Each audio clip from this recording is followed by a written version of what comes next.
Hello, ladies and gentlemen, and welcome back to the Ultimate Doctor Who Marathon. This is a show where I take a look at every classic Doctor Who story, plus a bunch of Big Finish audio dramas, plus, I guess, radio dramas from the BBC. One episode a day, 7 days a week.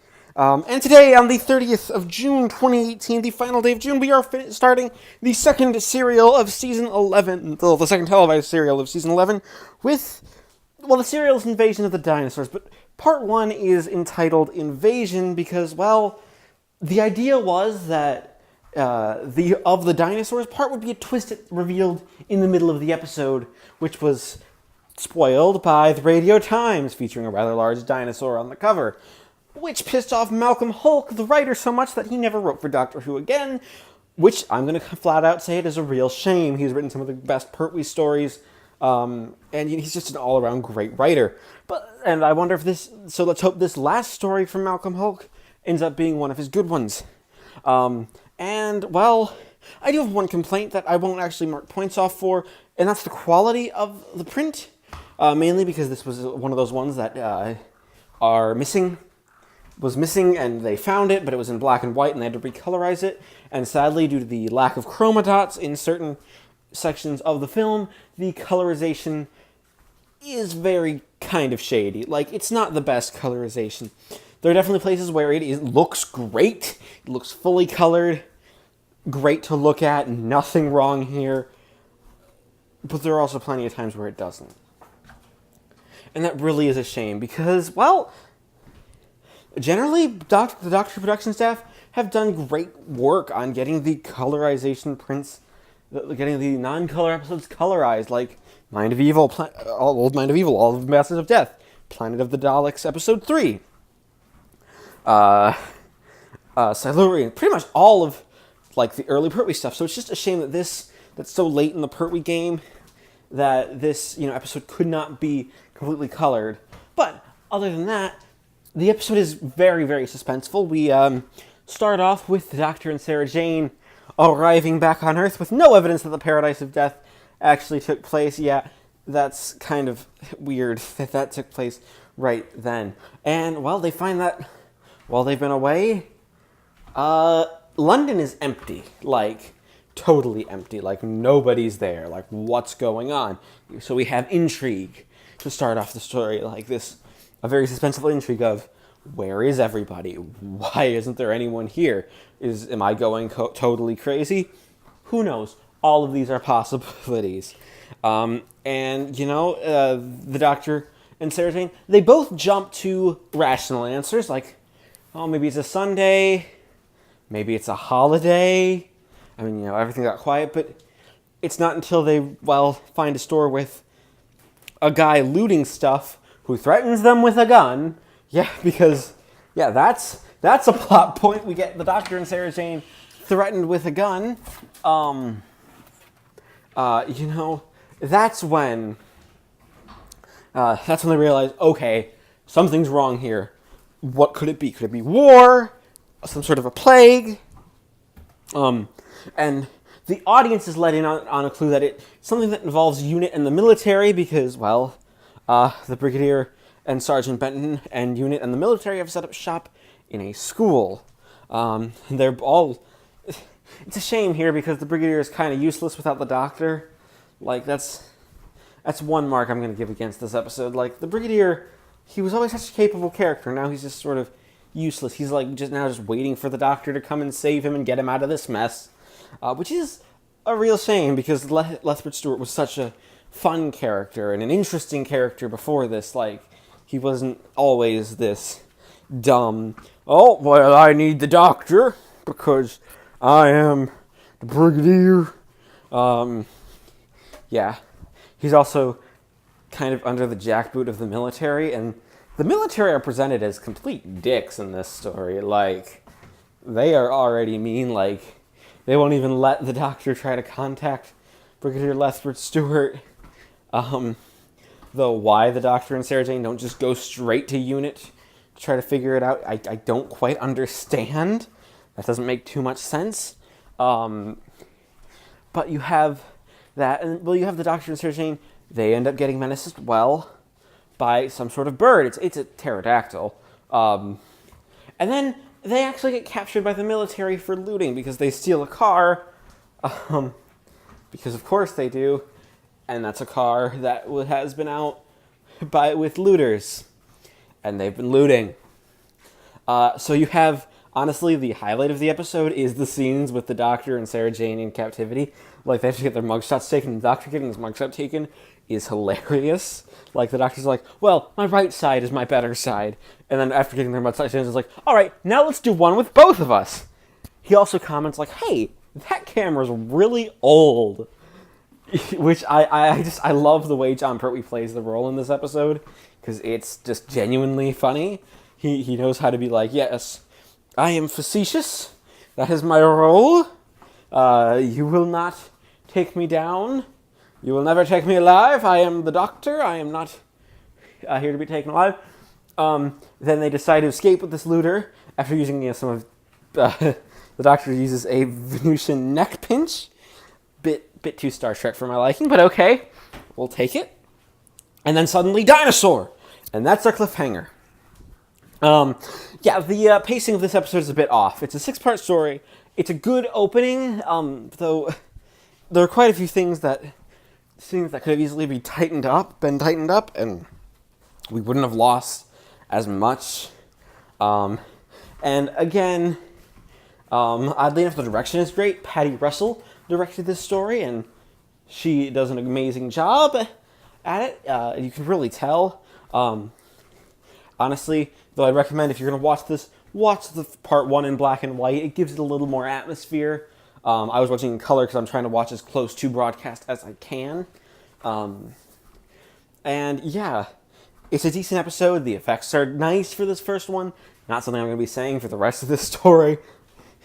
Because, well, they aren't nice for the rest of this story. But yeah, it's pretty good. So I'm going to give Invasion Part 1 an 8 out of 10. Alright, it is the 1st of July 2018, and I just finished watching episode 2 of... part 2 of Invasion of the Dinosaurs. The first episode to actually be titled Invasion of the Dinosaurs. Honestly, this, outside of some rather bad, rather badly done special effects for the dinosaurs, because let's be honest, they are the dinosaurs are one of the weakest aspects of this story, especially the T-Rex. Like, there's a Stegosaurus later in the episode that actually looks pretty good, but whenever that T-Rex shows up, it doesn't look right. It doesn't work. Doesn't feel like it's a fully developed character. It's just like I'm a dinosaur. It's not a good it's not a very good sort of dinosaur thing. It's like, yeah, we're it's look at me, I'm a dinosaur, not I'm a fully developed effect of a dinosaur. It's just like, but other than that, you have a lot of good things to really like about this story. This episode in particular, you have, the episode starts with something really, really good with, you have the Doctor and Sarah Jane escaping from the dinosaur, and then doing the smart thing and hiding right into a warehouse where they're allowed to, theorize about, well, what's been going on? Do we like, how did this happen? What's interesting is Sarah Jane immediately jumps to, well, what if? Now, hear me out, because it tells me, what if someone somehow found a dinosaur egg and got it to hatch, and while they got it to hatch, it, produced a cute little baby monster. Totally fine. I think it's just like a little lizard, not necessarily something to be totally worried about. But then it started to grow up, and it got too big, and they couldn't keep it anymore. So, and the doctor kind of puts the kibosh on that, like, no, it's not how that happened, and it's also not logical that would have happened like that, because, well, let's be honest, it's, how would it happen? No, the doctor immediately thinks that someone has been dealing with time, which, is a very fairly accurate assumption, obviously, because it turns out someone is, manipulating time, and that's going to be a plot point later. It's that people are dealing with time. So after that, you get right to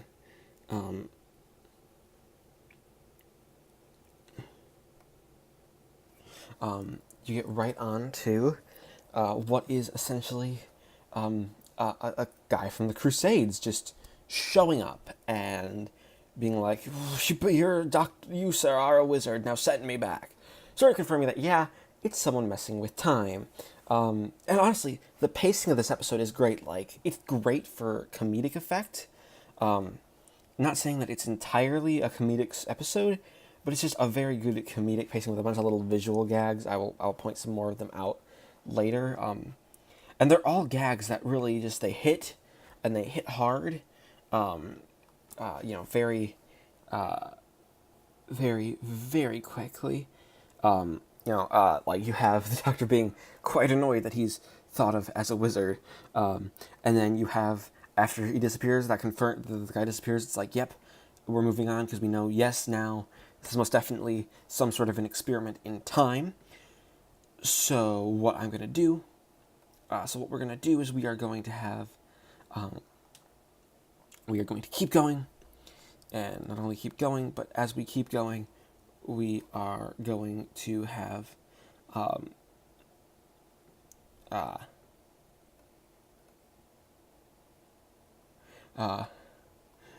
where you have the doctor and company being there, being as they are. They go on. They continue to be like, okay, let's keep going with this. Let's see where we can go from here. And they eventually figure out that, hey, the story, the Brigadier shows up, and you get this amazing gag where the doctor karate chops the brig, because he's convinced, it's going to be some sort of an alien, it's going to be horrible, this is going to be awful, how are we going to cope? And, well, then the doctor doesn't actually make contact, but you think for a moment, oh no, that didn't just happen. And yeah, no, it just happened. It's another one of those little moments where you feel like, oh, that could have gone horribly wrong. Like, I mean, it technically did go horribly wrong, but that could have gone a lot worse than what we got. Like, ooh, that was very scary. And that very scary sort of playing around with things is, you have the Brigadier, that leads into the middle of the episode where the Brigadier, Sarah Jane, and the Doctor get to have some great hearts to hearts. They try to figure out, okay, what's going on? Why are all these why are there dinosaurs? Why would they still be here?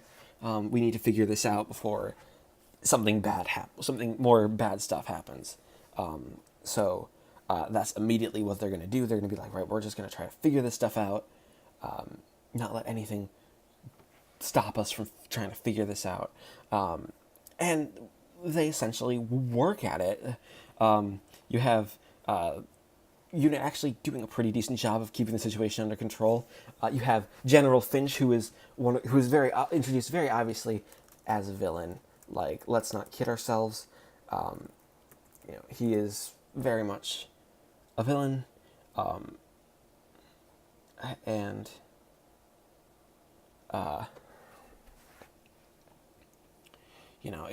it's a very it's a very, very obvious, like, hey, we are doing this, and as a story, it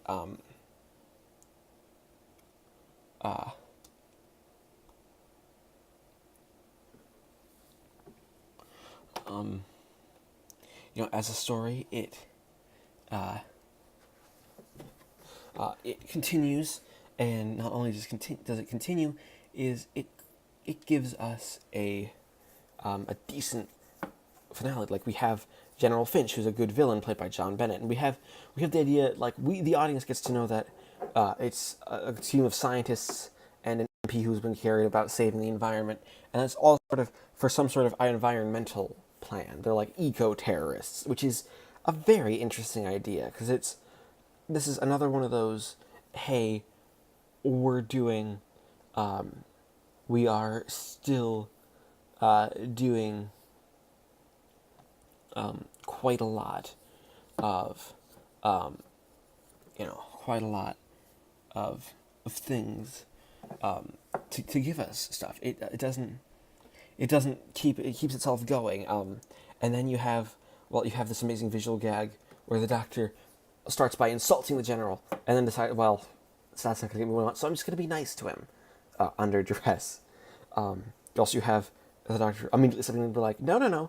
When he's like, Sarah Jane's a civilian, she needs to be part of the Doctor. Just flips and is like, no, she's acting as my assistant. Get her a unit pass, Sergeant Benton, thank you. Also, we get this really nice moment with Mike Yates where they, I feel like they could have done a little more to build up the fact that he had turned traitor, because he turned traitor. That's a plot point in this episode.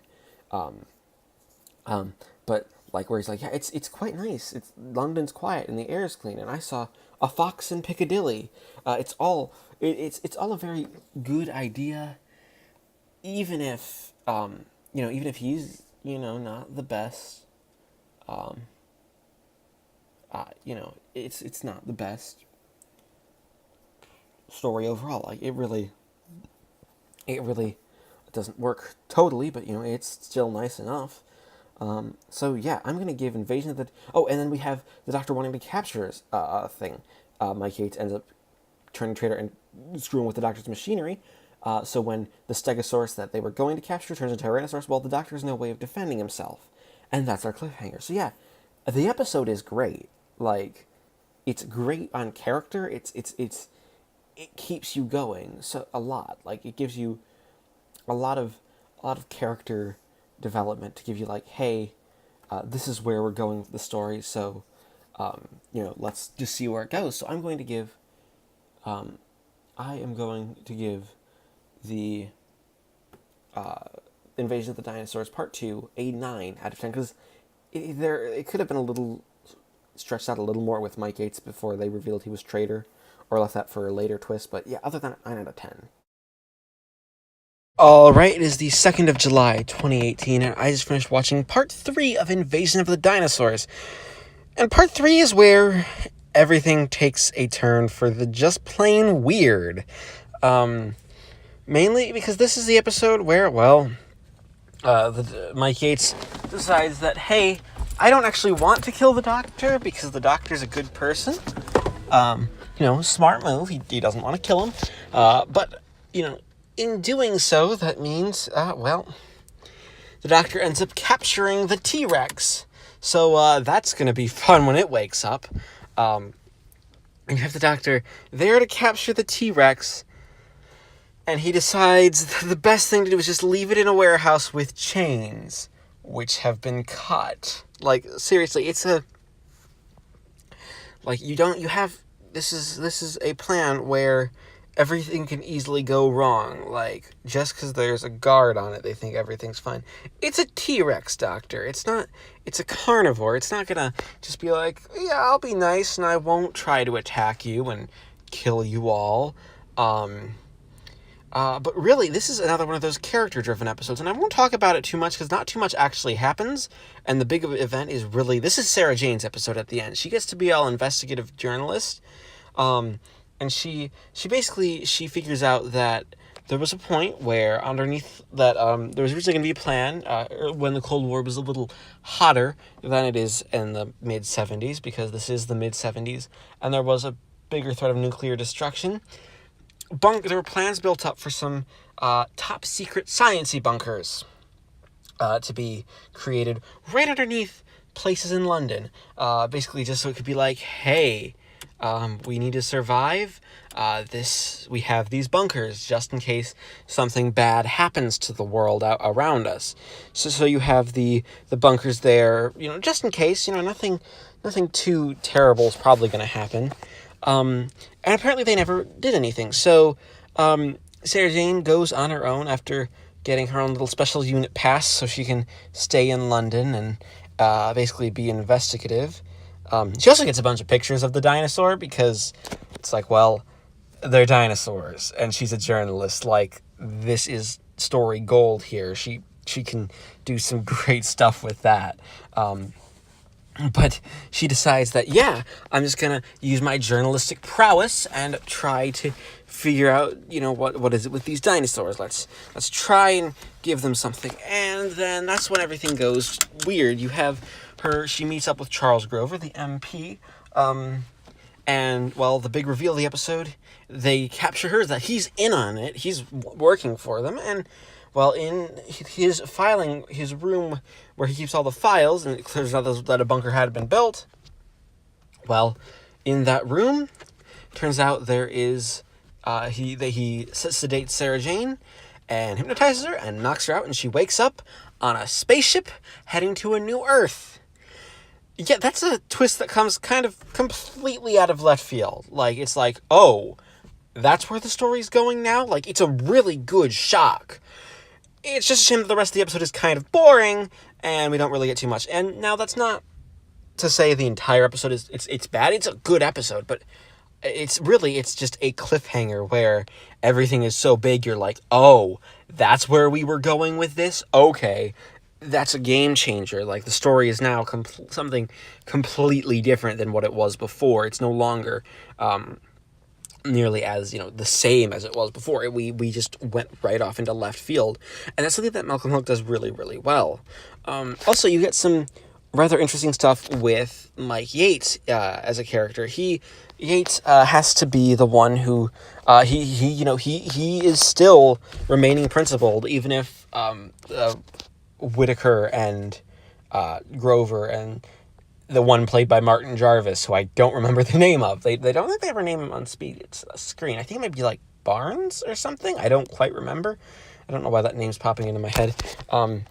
Also, Peter Miles is in this episode as Whitaker. He's great. And like, a lot of this is building up the mystery of Whitaker, that Whitaker disappeared, which, again, doesn't quite work because you already, the audience has seen Whitaker, and I know it's trying to be all dramatic and ironic that, we've already seen this information before the characters have, which is, a decent ploy, but it just doesn't quite work too well.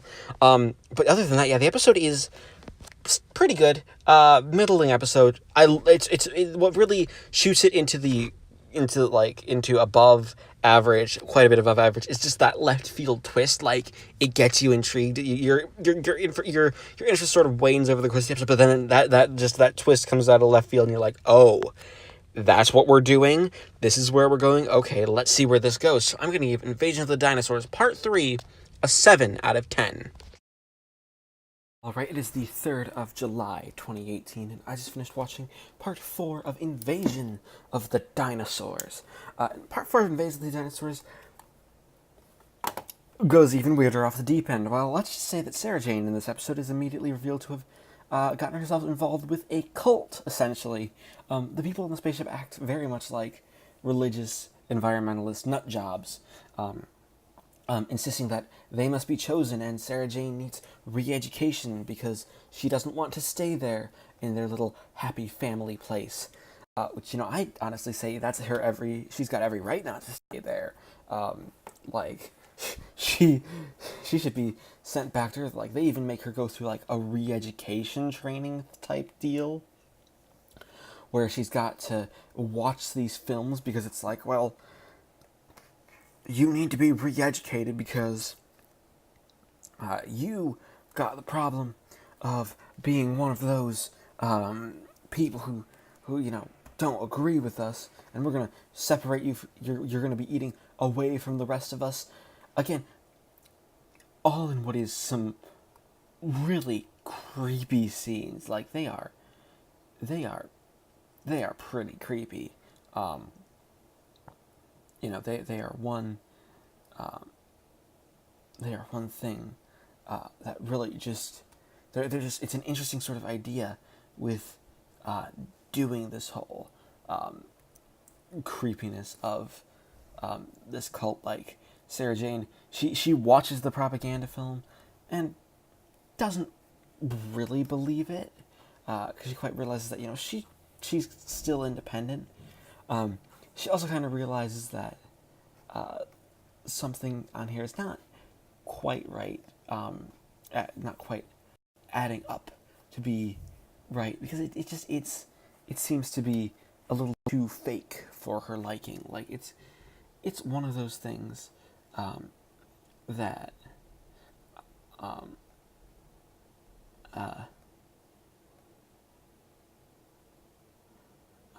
you know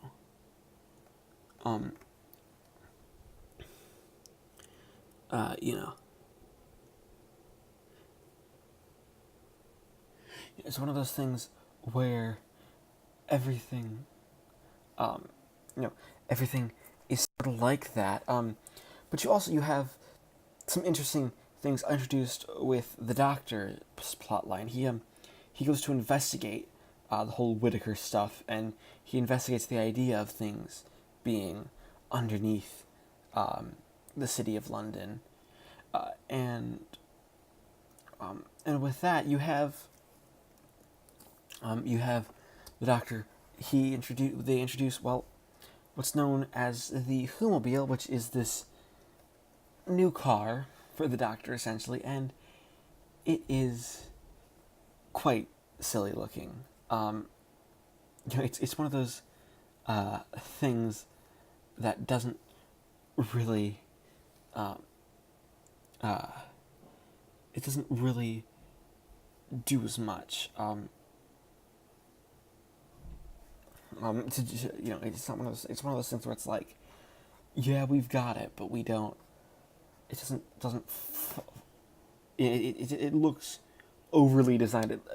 Apparently, John Pertwee designed it himself, and you can tell because it's very much not a design of from the production team who would at least be like, all right, we need to do something practical. Like John Pertwee owned the thing, and it's kind.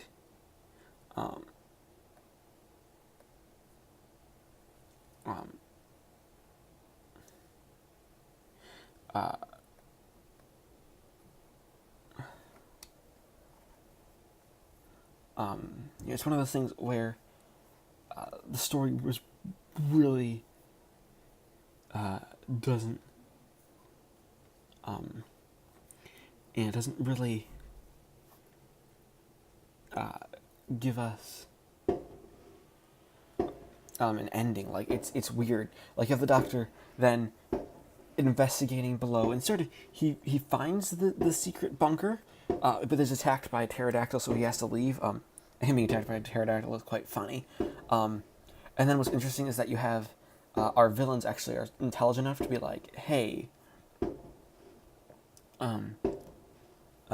we need to that we need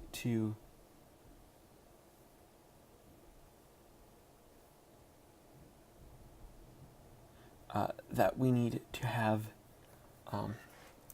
the story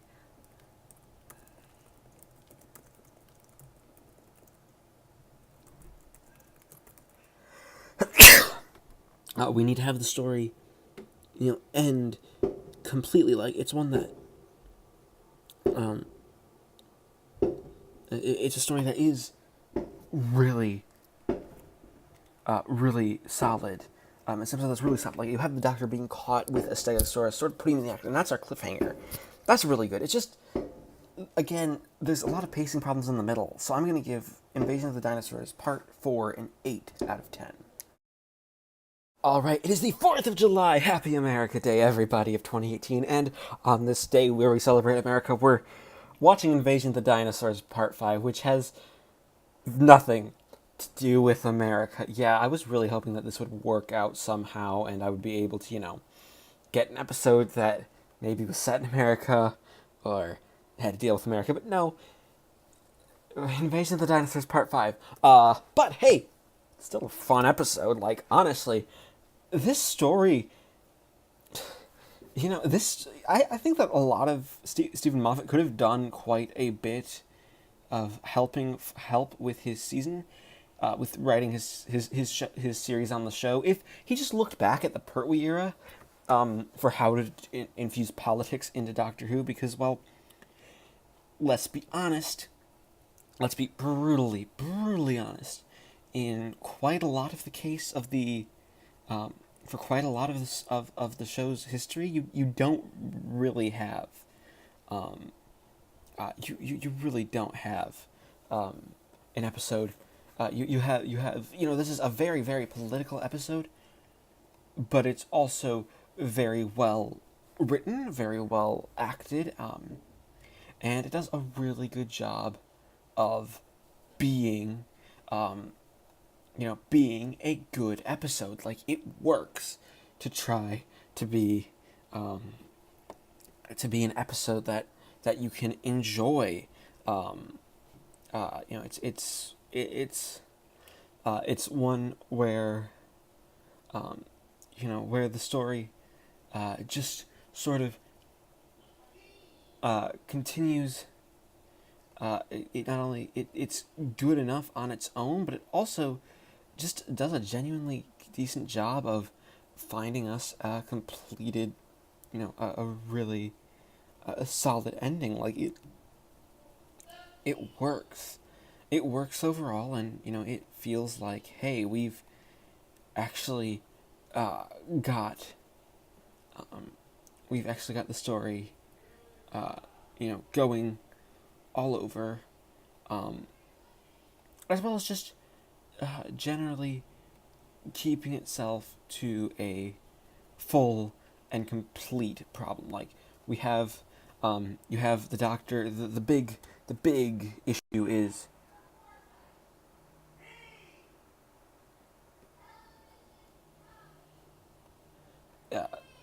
the story is basically leading up to, the Doctor is being accused of, well, working for the villains. He's not the character we quite like. No, he's thought of to be a villain. Now, what's great is because it's very obvious already to the Brigadier that, that this is all a setup, and this is obviously something that it's just done so that the just so that the Golden Age people can really have their thing. But it gives us a chance to have the Doctor be all sorts of, the Doctor gets to be on the run and sort of have his work on his own to try to find everything. And it ends with him being, basically it ends with him, being attacked. But, but you have quite a lot of done with Sarah Jane Smith, and you have Sarah Jane, who essentially, well, she essentially tries to convince the people that, hey, she realizes that, hey, this is all bull. You're all essentially a cult. That's basically, or you're an ecologist cult. You're not actually in space. You can't be, because I still have a bruise. If you were in space for 3 months, it would have healed. But it's just expanded animation. Yeah, but Sarah Jane knows that, hey, that technology isn't really, that technology isn't really developed on this planet yet, so it's obvious that, like, they can't have it. So it's one of those things, it's one of those things that,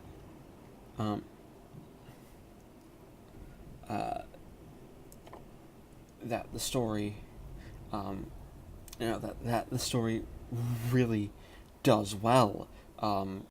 It gives, um, it gives Sarah Jane something to do. So, with all that, just the crazy, I'm gonna give Invasion of the Dinosaurs. Also, the Doctor has to subdue Benton, so he does a Vulcan, like a Venetian net plunge, which is hilarious. So, I'm gonna give Invasion of the Dinosaurs episode 5 an 8 out of 10. All right, it is still the 4th of July 2018, and we can still celebrate being proud to be an American, because somehow I'm gonna tie Invasion of the Dinosaurs into America. I don't know how. You know what?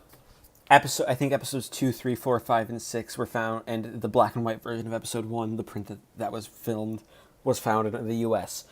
There you go. There's our America tie-in. Happy America Day, everybody. But yeah, episode 6 is a good action-packed finale, which I only have one major problem with, and that's the dinosaur effects.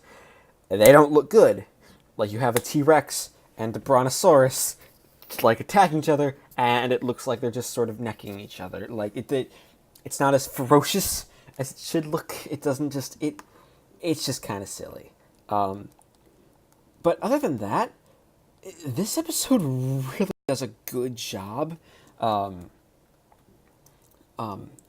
in getting everything to, fall in line and be a finale to the episode. Like, it feels like, hey, we have we have thought of this through, we've thought this through to the end, and this is basically where we're being taken. Something very much that I very much agree with. It is a very good way of ending things. You have the fear brought up, of, the villains are kind of in the right here. There are also some really nice action scenes, that I don't want to focus too much on. They're there. They're good.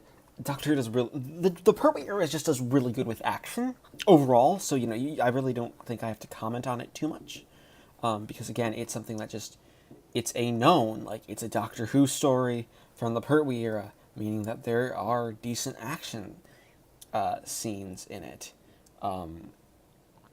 It's one of those ones that, yeah, it's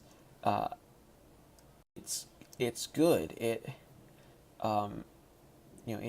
really does do some good stuff, and it gives us a good amount of things to look forward to. It's not at all a bad story. It's not a perfect story. It's really good. And you have the fact that, well, Mike Yates, he's kind of brought to the brink of his, essentially he's brought to the brink here. Like, he is at the lowest point in his life. He's betrayed the Doctor, betrayed everything the Doctor stands for, and it kills him inside. He finds it very, very difficult to get things go, to keep up with this, even though the Doctor would never actually betray him. Like, just one of those things that is really quite sad.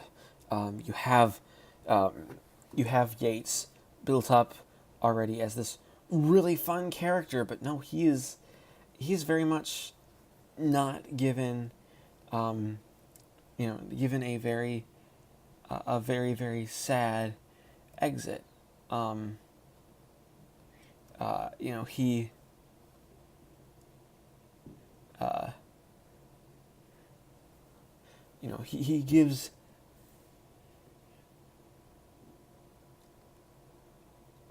He gives it a big good ending. It's not badly done at all, but it's also a very solid way of doing this.